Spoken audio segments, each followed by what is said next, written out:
Assalamualaikum warahmatullahi wabarakatuh. Bismillahirrahmanirrahim.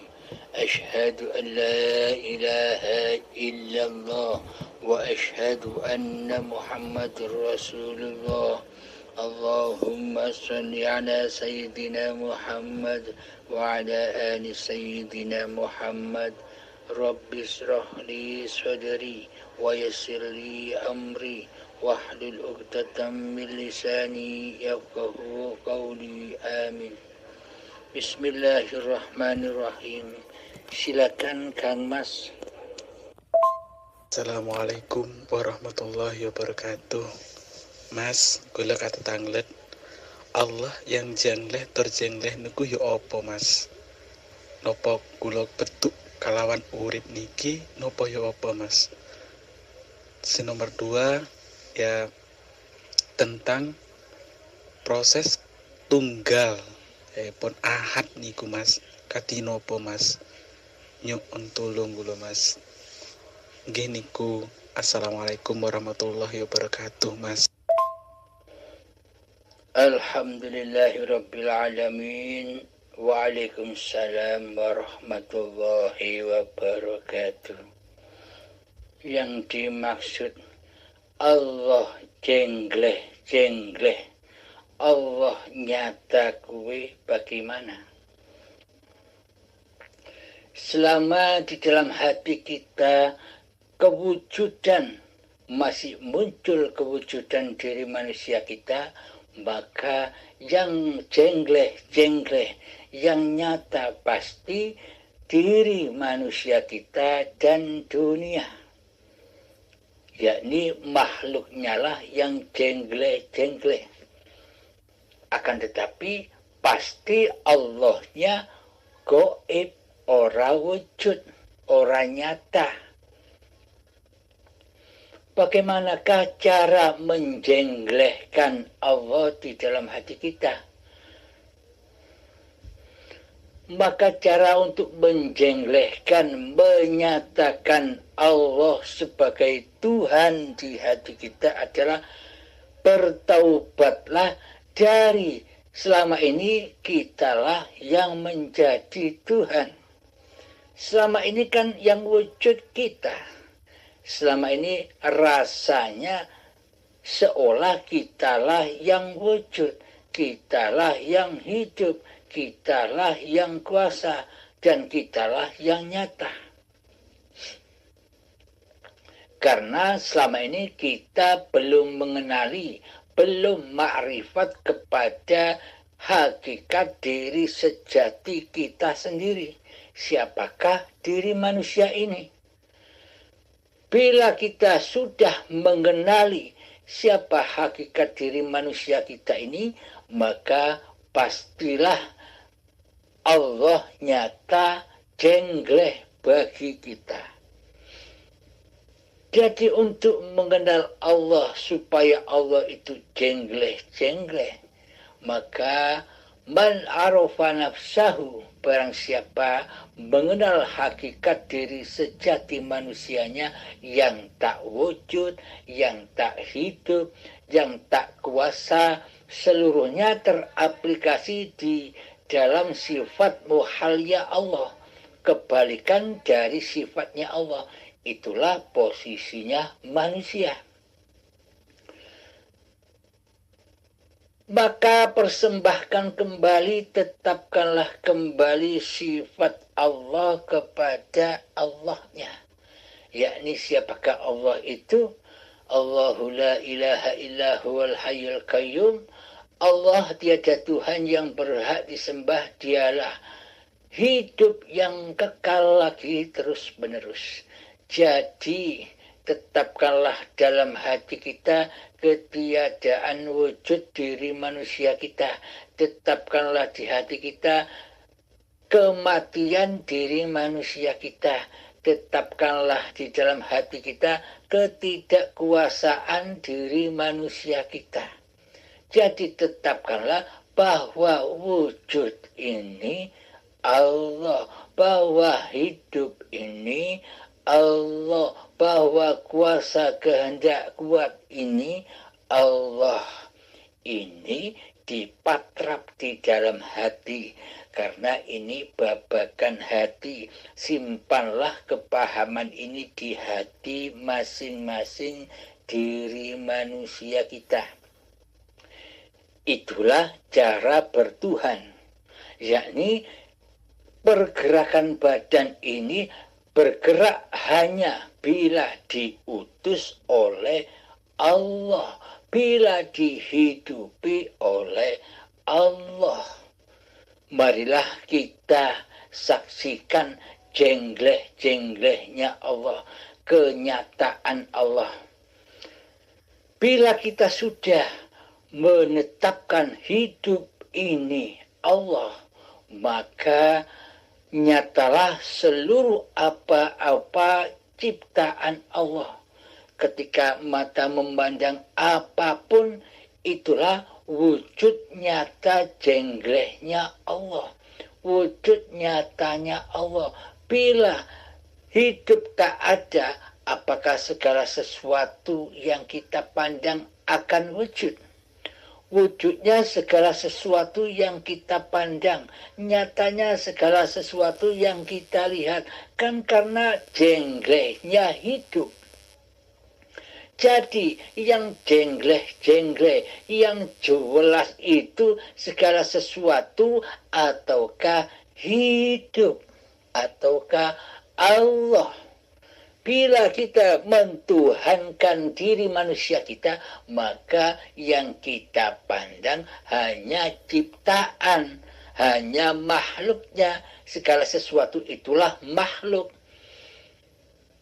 Karena selama ini Allahnya masih gaib. Yang wujud manusianya menjadi Tuhan.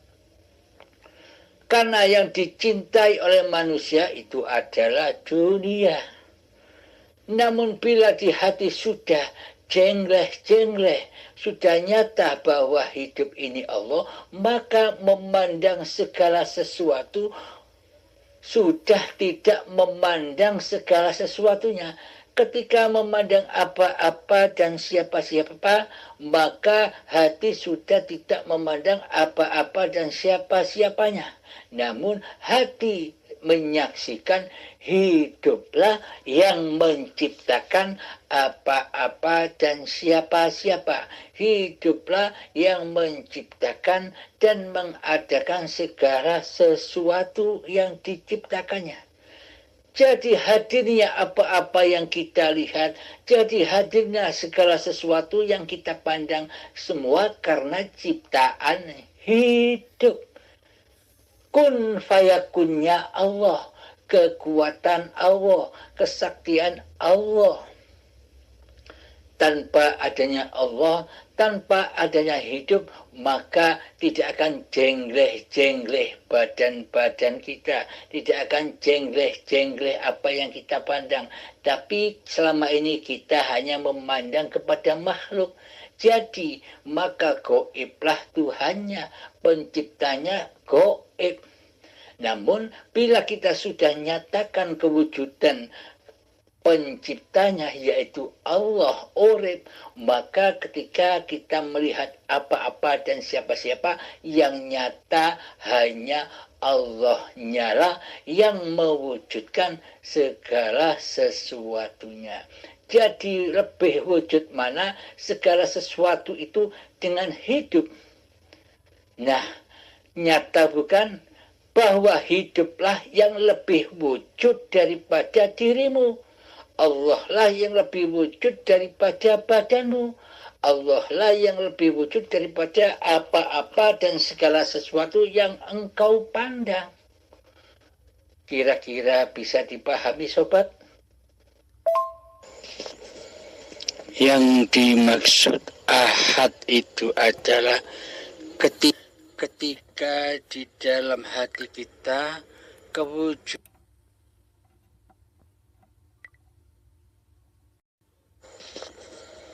Yang dimaksud ahad itu adalah ketika di dalam hati kita kewujudan diri manusia kita, kehidupan diri manusia kita, kekuasaan diri manusia kita sudah pada hancur lebur, sudah kiamat. Yang ada hanya wujudullah, yang ada hanya hayatullah. Jadi inilah yang disebut ahad, yang ada hanya Allah. Kemakhlukannya sudah tiada, sudah fana. Jadi memandang apapun yang ada hanya pandangan Allah. Mendengar apapun yang ada hanya pendengaran Allah. Beraf'al, bertindak tanduk apapun yang ada hanya af'alullah. Jadi inilah yang disebut ahad. Meskipun kita memandang manusia, maka kita sudah tidak memandang manusianya. Akan tetapi yang mewujudkan manusia yang kita pandang itu siapa? Allah bukan? Hidup bukan? Tanpa adanya Allah, tanpa adanya hidup, maka seluruh manusia tak akan bisa kita saksikan. Tanpa Allah, tanpa hidup, kita pun tidak akan terlahir ke dunia ini. Jadi maksudnya ahad adalah leburnya kewujudan diri manusia kita di dalam lautan hayatullah. Demikian Kang Mas. Jadi bismillahirrahmanirrahim. Qul, katakanlah Muhammad kepada seluruh manusia, huwa, dialah hidup, Allahu, yang bernama Allah itu adalah ahad, esa, tunggal. Jadi yang disebut Allah itu adalah hayatullah, hidup yang tunggal. Tiada hidup kecuali hayatullah. Begitu Kang Mas. Assalamualaikum warahmatullahi wabarakatuh, Kang Mas. Kalau kata tanglet tentang as-sholatu khairun minan nom, nomor kali tentang anak soleh niki opo Mas. Cukup. Assalamualaikum warahmatullahi wabarakatuh. Alhamdulillahirabbil alamin. As-sholatu khairun minan naum. As-salatu khairun minan naum. Salat itu lebih baik, lebih afdal daripada tidur. Ini kalimat yang ada di azan setiap subuh. Menurut babakan ilmu syariat, menurut sebagian kebanyakan manusia, yang dimaksud sholat lebih baik, lebih afdol daripada tidur itu adalah dinilai secara badaniyahnya, yakni sholatnya badaniyah dan tidurnya badaniyah. Karena memang sholat subuh secara badan ini lebih baik daripada tidur, lebih baik daripada orang yang tidak sholat secara syariatnya, secara badaniyahnya. Karena di dalam babakan syariat, yang dinilai sebuah ibadah, yang dinilai sebuah sholat, yakni menilai gerakan badaniyahnya. Gerakan badannya lah yang dinilai di sisi syariat. Melihat badan-badan yang sholat, ya disebut orang itu sholat. Melihat badan-badan yang tidur, ya disebut orang itu tidur.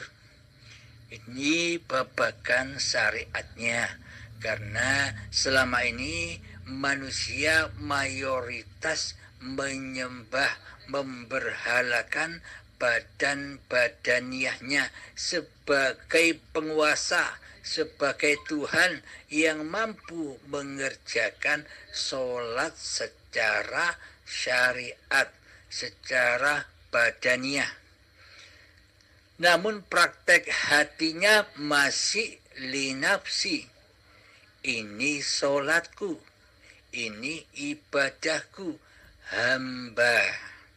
Jadi pada intinya, jika masih duduk di syariat, pasti praktek kondisi hatinya bilang, meskipun hatinya bilang lillahi ta'ala, akan tetapi kebanyakan manusia tersesat kepada linafsi. Jadi, kebanyakan manusia mengaku-akui bahwa ini sholatku, ini ibadahku, ini hidupku, dan sebagainya. Padahal di dalam doa iftitah sudah dinyatakan oleh Allah, inna sholati wa nusuki wa mahyaya wa mamati lillahi rabbil alamin. Semuanya hanya miliknya Allah, bukan miliknya hambanya. Jadi pada intinya masih teraku-akui oleh hambanya bila masih duduk di dalam syariat. Karena di dalam syariat itu Allahnya gaib, tidak wujud. Allahnya tiada, tidak nyata. Coba kita buktikan. Persyaratan menyembah Allah di dalam syariat kan wajib Allahnya wujud dan wajib hamba yang menyembah juga wujud. Jadi ada Allah, ada hamba, ada khalik, ada makhluk. Ini persyaratan menyembah. Akan tetapi buktinya selama ini kira-kira kita jika sedang sholat apakah Allahnya ada? Ketika kita ibadah apakah Allahnya ada? Apakah Allahnya wujud? Kan tidak.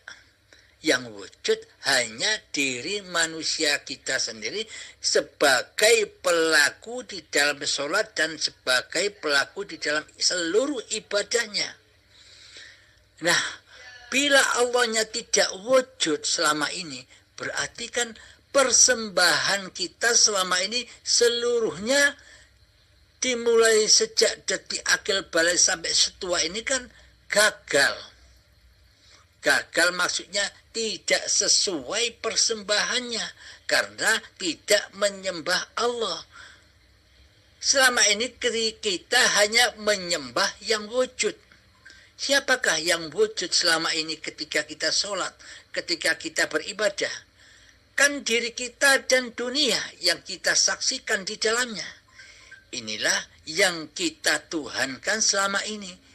Berhala-berhala yang ada di hati inilah yang selama ini kita tuhankan. Karena di dalam syariat sudah didoktrin bahwa Allahnya gaib, tiada, tidak nampak, tidak wujud. Inilah kegagalan persembahannya.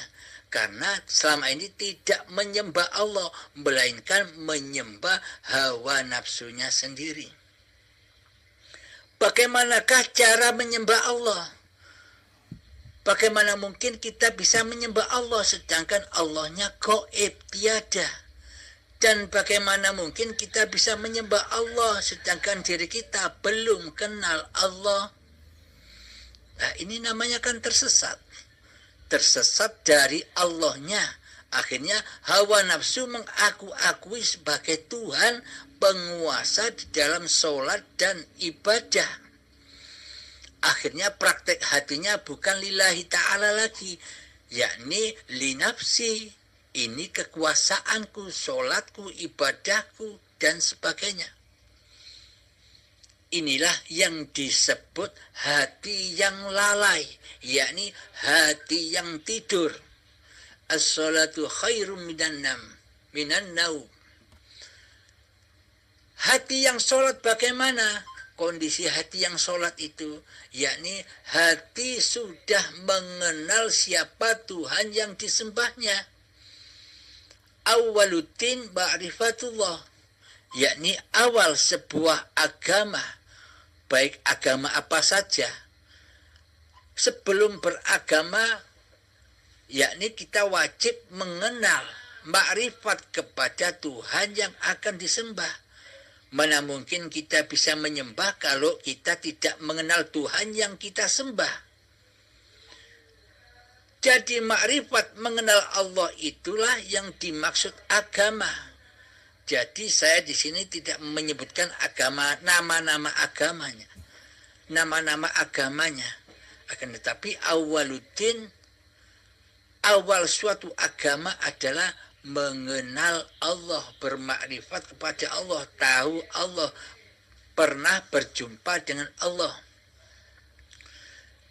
Di dunia ini, pada anggapan orang-orang yang masih duduk di syariat, mana mungkin bisa berjumpa Allah, mana mungkin bisa bertemu dengan Allah, sedangkan Allah gaib, Allah tiada di hatinya.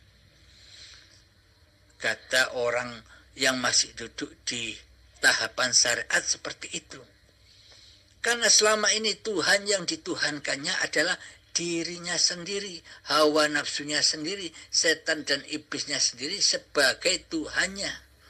Karena setan dan iblis itu adalah musuh-musuhmu yang nyata, kata Allah. Akan tetapi selama ini kita meyakini, mengakidahi bahwa setan iblis itu gaib. Mana mungkin kita bisa berperang dengan makhluk gaib. Maka kita jika kita ingin berperang dengan iblis dan setan, maka wujudkanlah, maka nyatakanlah setan dan iblisnya agar kita bisa berperang. Jadi sebenarnya siapakah iblis dan setan itu? Yang nyata itu, iblis dan setan itu adalah diri kita sendiri selama ini yang menggaibkan Allah dan yang mewujudkan diri manusia kita. Kitalah iblis dan setan itu. Nah, nyata bukan? Nyata sekali. Kitalah, diri kitalah yang merasa wujud inilah yang wajib diperangi. Dikembalikan kepada hakikat sifat sejati diri manusianya yang gaib, yang tak ada, seluruhnya ada di dalam sifat muhalnya Allah. Jadi pada intinya manusia itu wajib bersifat kebalikan dari sifatnya Allah. Jangan manusianya yang jadi Allah. Selama ini kan kita yang merasa jadi Allah, kita tidak terasa. Semua sifat-sifat Allah yang harus dimiliki oleh Allah, kita akui, kita kuasai sebagai sifat diri kita. Kita merasa yang wujud, kita merasa yang hidup, kita merasa yang berilmu, kita merasa yang berkuasa, kita merasa yang berkehendak, kita yang merasa bisa melihat, kita yang merasa bisa mendengar, kita yang bisa merasa bisa berkata-kata. Nah, semua itu kan sifatnya hanya Allah lah yang wajib memiliki. Akan tetapi selama ini kita telah mengakui bahwa seluruh sifat Allah itu sifat manusia kita. Nah, berarti yang merasa jadi Allah itu orang-orang yang masih duduk di syariat ataukah orang-orang yang sudah berhakikat. Nah, Anda bisa resapi sendiri, Anda bisa tafakuri sendiri di dalam hati Anda, di dalam hati kita semua. Siapakah sebenarnya yang selama ini berposisi, berkedudukan sebagai Allah? Maka dari itu, ketika kita berkedudukan sebagai Allah, maka pasti Allah kita gaibkan, kita tiadakan. Karena selamanya hawa nafsu ini tidak rela dan tidak ridho menyembah kepada Allah. Karena hawa nafsu ini selalu ingin jadi Allah, selalu ingin jadi Tuhan. Segala bentuk apa yang dilakukan badan adalah dikuasai oleh hawa nafsunya lah yang merasa berkuasa atas seluruh tindak lakunya badan. Nah, inilah yang disebut orang yang masih tidur, belum sholat di sisi Allah. Bagi hamba yang sudah sholat di sisi Allah, maksudnya hamba sudah mempersembahkan kembali apa-apa yang bukan miliknya kepada Allah, yakni sifat wujud sudah dipersembahkan kepada Allah, sifat hidup sudah dipersembahkan kembali kepada Allah, sifat kuasa sudah dipersembahkan kembali kepada Allah. Inilah akhirnya hambanya sudah kembali kepada hakikat diri manusianya yang tiada, yang gaib. Jadi kebalikannya dengan yang dulu. Dulu Allah gaib, manusianya lah yang wujud, tapi kini kembali Allahnya yang wujud dan manusianya yang gaib. Sebagaimana dulu ketika Allahnya digaibkan, sama rasanya. Ketika Allahnya wujud, maka manusianya yang gaib, yang tiada. Beginilah maksudnya as-salatu khairum minan naum. Pertanyaan yang berikutnya adalah anak yang soleh. Apakah yang disebut anak soleh itu? Anak soleh menurut babakan syariatnya pasti menyaksikan badan-badan inilah yang disebut soleh. Bila badan-badan anak itu rajin sholat ke masjid, bakti kepada kedua orang tuanya, selalu menghormati kedua orang tuanya secara badaniah, maka inilah yang disebut anak yang soleh. Anak yang soleh menurut syariatnya, menurut tindak laku badaniahnya. Karena yang menilai anak soleh itu kan orang yang memandang badan-badannya. Oh, anak ini rajin ibadah, rajin ke masjid, rajin ngaji, bakti kepada orang tua. Yang dinilai kan masih badaniahnya di sisi syariat. Akan tetapi di sisi hakikatnya, Allah tidak memandang laku badaniahmu, Allah tidak memandang wajahmu, Allah tidak memandang ilmu dan amalmu, Allah tidak memandang nasab-nasab kemuliaanmu di sisi manusia. Akan tetapi Allah hanya memandang kondisi hatimu. Di dalam hatimu yang menjadi Tuhan, aku, kata Allah, ataukah dirimu yang wujud. Nah, bila dirimu yang wujud, maka pasti aku gaib, kata Allah. Jadi yang menjadi Tuhan kan akhirnya diri manusianya sendiri, hawa nafsunya sendiri. Meskipun kelihatannya badan-badannya sholat, meskipun kelihatannya badan-badannya ibadah secara syariatnya, akan tetapi praktek laku kondisi hatinya masih linafsi lillahi ta'ala. Itu bukan disebut sholat dan ibadah di sisi Allah. Karena niatnya masih belum lillahi ta'ala, tidak sesuai dengan perintah Allah dan perintah Rasulullah, yakni hati selalu mengkondisikan lillahi ta'alanya. Karena para nabi dan para rasul itu membawa iman tauhid, yakni hati selalu mentauhidkan Allah, mengesahkan Allah. Jadi yang disebut anak soleh itu bila hatinya sudah berla ilaha illallah, segala tindak lakunya badanianya tiada yang menguasai kecuali Allah. Inilah hati yang lillahi ta'ala. Inilah yang disebut anak soleh. Inilah yang disebut amal soleh di sisi Allah. Karena segala gerak tingkah lakunya sudah menjadi af'alnya Allah. Bagaimana mungkin Allah menolak amalnya sendiri, af'alnya sendiri. Inilah yang dimaksud amal soleh, yang praktek hati sudah lillahi ta'ala.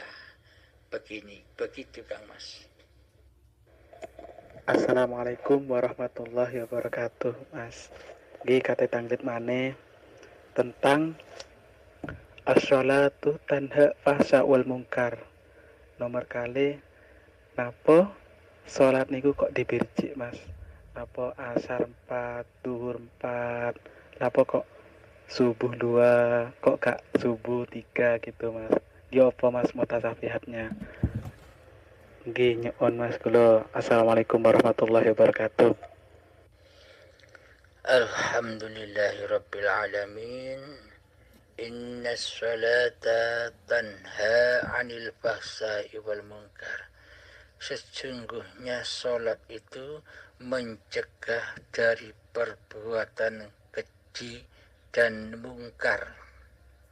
Nah, pengertian innas salata tanha 'anil fahsya'i wal munkar di sisi syariatnya pastilah yang dinilai adalah sholat secara badaniah, yaitu orang-orang yang sholat.